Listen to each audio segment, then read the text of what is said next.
नमस्ते, आप सभी का वैदिक वाइटैलिटी में स्वागत है। आज का विषय है पढ़े लिखे लोगों में बेरोजगारी क्यों है। डिग्री है, नौकरी नहीं। आखिर कौन जिम्मेदार। बेरोजगारी के लिए जिम्मेदारी की बात आती है तो दो तबके बन जाते हैं। पहला तबका कहता है कि युवा जिम्मेदार है और दूसरा तबका कहता है सरकार जिम्मेदार है। हम इन दोनों विषयों पर चर्चा करेंगे। शुरुआत करते हैं पहले तबके पर, जो कहता है देश की बेरोजगारी के लिए युवा जिम्मेदार है, उसमें कोई स्किल नहीं है। अरे भाई, इसमें युवा जिम्मेदार कैसे।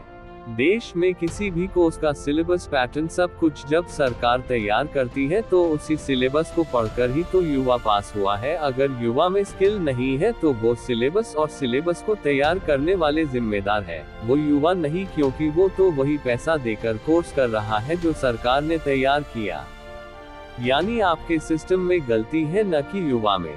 आप युवा का सिलेबस अच्छा बनाओ, उसकी परीक्षाएं प्रैक्टिकल बेसिस पर रखो जो पारदर्शिता से हो। देखो कैसे युवा स्किल सीखेगा। जापान, चीन के युवाओं में स्किल है तो वो स्किल अपनी सरकारी सिलेबस की पढ़ाई करके ही उन्होंने हासिल की।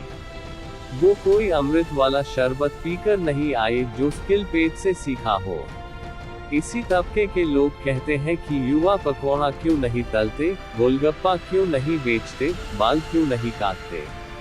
अरे मेरे भाई, किसी ने 7 लाख 8 लाख खर्च करके बीटेक किया है, उसके पिताजी का पैसा खर्च हुआ है। अगर आप यही कहोगे तो कोई बीटेक बीकॉम करके पढ़ेगा क्यों। वो तो बचपन से ही गोलगप्पा बेचने की ट्रेनिंग लेगा और कम उम्र से ही कमाएगा। वो क्यों पढ़ेगा। आप इस तरह के कथन से उच्च शिक्षा के प्रति लोगों का रुझान खत्म कर रहे हो। गोलगप्पा बेचना कोई गलत काम नहीं, अच्छा ही काम है। इस बात का भी सरकार प्रचार करे, बल्कि इसको कल्चर में ले आए कि कोई काम छोटा बड़ा नहीं। मेरा बस एक प्रश्न है गोलगप्पे पकोड़े तलने का सलाह देने वालों से कि कोई कितनी दुकान खोल लेगा। इतनी आबादी है, सब कोई दुकान खोल लेगा तो खरीदेगा कौन। हमारी सरकारों को गौर करना चाहिए इन विषयों पर, वरना यही बेरोजगारी की दर रही तो अगला समय होगा क्राइम का। जब रोजगार नहीं होगा तो चोरी डकैती बढ़ेगी, जैसे अफ्रीका के कुछ देशों में हो रहा है। अब दूसरे तबके की बात पर आते हैं कि सरकार जिम्मेदार है। किसी भी देश में एम्प्लॉयमेंट जनरेट करना सरकार की जिम्मेदारी तो होती है, पर इतनी बड़ी आबादी है देश की तो किसको किसको सरकारी नौकरी देगी सरकार। यानी एम्प्लॉयमेंट में दिक्कत का कारण है बढ़ती आबादी। इस पर सरकार ये कर सकती है कि जितने भी अवैध लोग भारत में रह रहे हैं, चाहे बांग्लादेशी हो, रोहिंग्या हो, उनको निकाला जाए, क्योंकि मजहब के नाम पर इन्होंने बंटवारे का हिस्सा ले लिया। और असल कितनी आबादी है उस पर काम किया जाए और उस असल आबादी पर भी जनसंख्या नियंत्रण कुछ कानून बनाया जाए। दूसरा, सरकार ये कर सकती है कि जितनी भी फ्री सेवाएं, राशन, फ्री में ट्रैवल करना, फ्री बिजली, सब बंद किया जाए। बजाय इन चीजों पर खर्च करने के छोटी बड़ी इंडस्ट्री, फैक्ट्री आदि लगाए जाए ताकि लोकल लोगों को रोजगार मिले। इससे एक शहर से दूसरे शहर जाकर पलायन करने की प्रवृत्ति भी खत्म होगी और लोग अपने घरों के आसपास रहकर उसी का विकास करेंगे।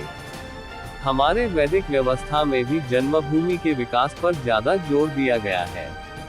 राम जी ने विभीषण को जन्मभूमि को स्वर्ग से ज्यादा पवित्र बताया है।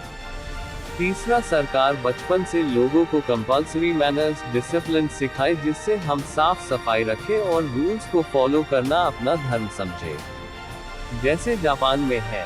मैं ऐसा इसलिए कह रहा हूँ क्योंकि हमने देखा है भारत में कानून तोड़ने के लिए बनते हैं। जहाँ लिखा होता है थूकना मन है, वही पान गुटखा खाकर ज्यादा थूकते हैं।